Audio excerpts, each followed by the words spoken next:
Bonjour et bienvenue sur cette chaîne dédiée à la foi chrétienne. Aujourd'hui, nous allons parler d'un sujet sensible mais important, le culte des ancêtres.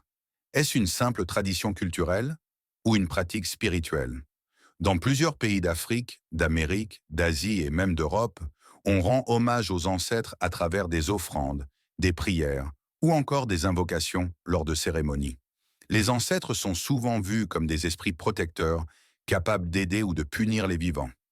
Mais pour le chrétien, cette croyance soulève une question spirituelle majeure.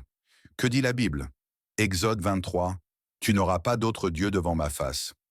Invoquer les ancêtres, c'est leur donner une place spirituelle que seul Dieu mérite. Deutéronome 18, 10 à 12.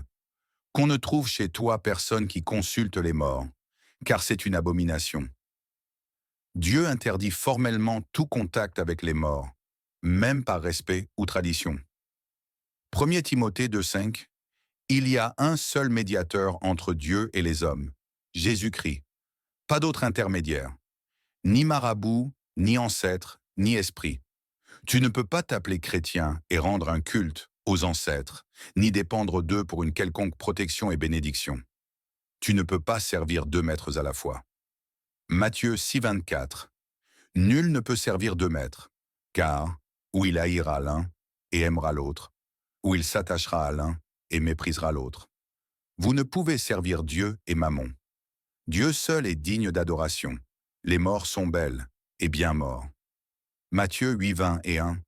Un autre, d'entre les disciples, lui dit, « Seigneur, permets-moi d'aller d'abord ensevelir mon Père. » Mais Jésus lui répondit, « Suis-moi, et laisse les morts ensevelir leurs morts. » Ne vous y trompez pas, on ne se moque pas de Dieu.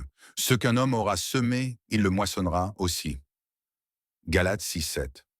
Ceux que vous appelez ancêtres ne sont rien d'autre que les anges déchus qui utilisent l'image de nos parents décédés pour nous troubler et nous faire sortir du droit chemin. Quand le Seigneur a chassé Lucifer et les autres anges qui se sont rebellés avec lui, où croyez-vous qu'ils soient allés? D'autres ont été précipités dans les eaux, d'où les esprits des eaux, sirènes, mamiwata, etc.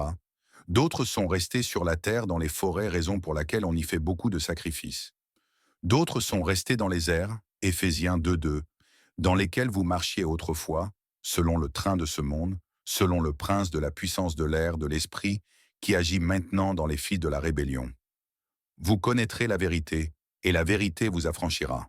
Jean 8,32. Si donc le Fils vous affranchit, vous serez réellement libre. Jean 8,36. C'est pour la liberté que Christ nous a affranchis. Demeurez donc fermes, et ne vous laissez pas mettre de nouveau sous le joug de la servitude. Galates 5, 1. Le culte des ancêtres peut sembler inoffensif ou même noble.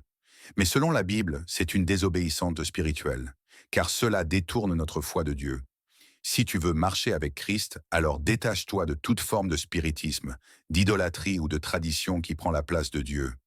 Reviens à la vérité, reste ferme dans la foi et marche dans la lumière. Abandonne-toi à Jésus-Christ et sors de cette prison et de cet esclavage. Jésus a déjà payé le prix, son sacrifice à la croix est l'ultime sacrifice. Aucun autre sacrifice ne doit plus être fait pour nous libérer de la servitude. Son sang a coulé et il est de loin supérieur au sang des boucs, poulets, chèvres, etc. Accepte Jésus maintenant comme Seigneur et Sauveur personnel. Repens-toi et commence à dépendre de lui pour tout. Les morts ne peuvent influencer les vivants, eux aussi attendant leur jugement. Ne vous laissez plus tromper par les démons usurpateurs. Si ce message t'a parlé, abonne-toi, partage la vidéo et laisse un commentaire. Et surtout, garde la foi.